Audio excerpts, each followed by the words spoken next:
And now we are going to get discuss about the graph between stress and strain. So let me discuss. This is a body whose mass is me, which is hangs in a rope whose initial length is L.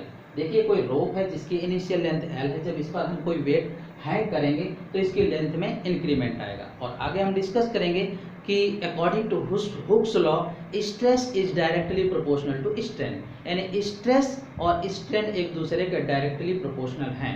यानी ये भी बात है कि जहाँ तक वो directly proportional रहेंगे वहीं तक उसमें इलास्टिक प्रॉपर्टी रहेंगी ऑब्जेक्ट में। और इसके बाद after the limit of elasticity body doesn't come back their original stage, यानी जब इस पर हम भार हैंग कर रहे हैं, कोई वेट है इस पर हैंग किया तो एक पर्टिकुलर लिमिट तक हैंग किया तो ये खींचेगा, स्ट्रेच होगा, और वेट हटा दें तो ये ओरिजिनल स्टेज में कम बैक कर जाएगा। लेकिन एक फिक्स्ड लिमिट तक, एक पर्टिकुलर लिमिट होगी, उस लिमिट के बाद इसमें अगर और वेट हैंग कर देंगे तो फिर इसके बाद वो बॉडी कम बैक नहीं करेगी, यानी ये क्या करेगी, अपनी लिमिट ऑफ इलास्टिसिटी को क्रॉस कर जाएगी। ओके, तो वो कह सकते हैं कि हम वो डक्टाइल पॉइंट पर पहुंच जाएगा।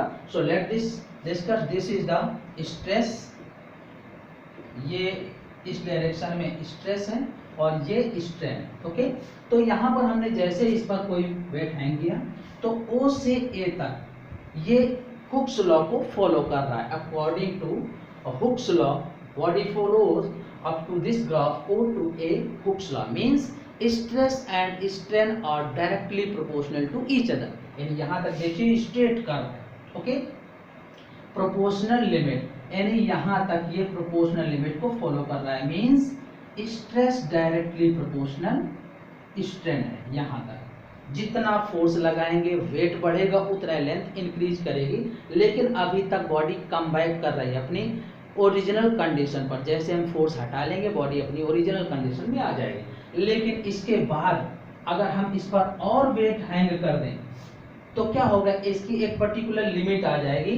Limit of elasticity means yield point आ जाएगा, वो लास्ट पॉइंट जहां तक कि अभी यहां तक बॉडी में कुछ वेट अभी हैंग कर सकते थे जिससे कि वो कम बैक कर सकते थे, लेकिन कहाँ तक, यहाँ तक। लेकिन यहाँ पर कुछ चेंज आया। देखिए इसका अगर स्ट्रेट कर्व देखें तो ये जाएगा और इसमें थोड़ा सा चेंज आया है। मीन्स अब ये समझ लीजिए कि इसकी लास्ट वैल्यू है, तो हम इस वैल्यू पर जो स्ट्रेस की वैल्यू होगी, okay, at the limit of elastic point, okay, the value of stress is known as yield strength. उस समय जो स्ट्रेस की वैल्यू होगी उसे यील्ड स्ट्रेंथ बोलेंगे, and it is denoted by SY, okay, और सिग्मा Y। कहीं कहीं पर स्ट्रेस को सिग्मा से भी डिनोट किया गया है, तो सिग्मा Y भी लिख सकते हैं, आप ऐसे लिख सकते हैं सिग्मा Y।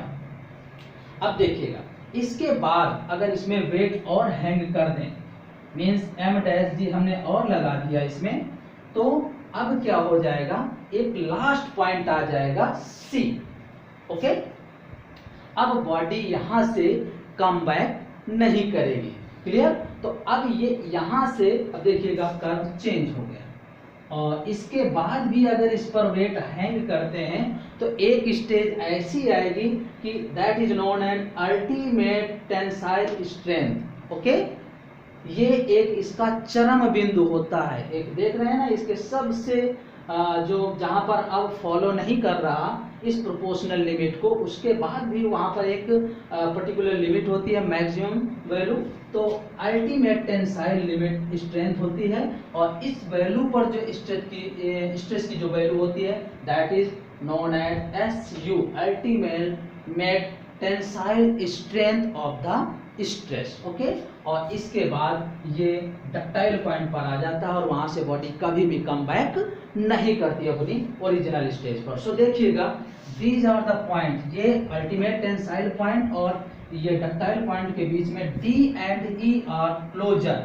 अगर ये बहुत ही क्लोजर है, पास पास है ये point, then material is said to be brittle, यानी जो भी मटेरियल है उसको हम बोल सकते हैं कि वो ब्रिटल पॉइंट पर है। और if D and E are far, यानी ज्यादा गैप में है अगर D and E, तो हम कह सकते हैं the material is said to be ductile, यानी कंप्लीटली अब वो क्या हो गया, मटेरियल डक्टाइल हो गया। और ये हमने किसी मेटल के लिए ये ग्राफ ड्रा किया है स्ट्रेस एंड स्ट्रेन का। Okay, so this is the basic curve between stress and strain.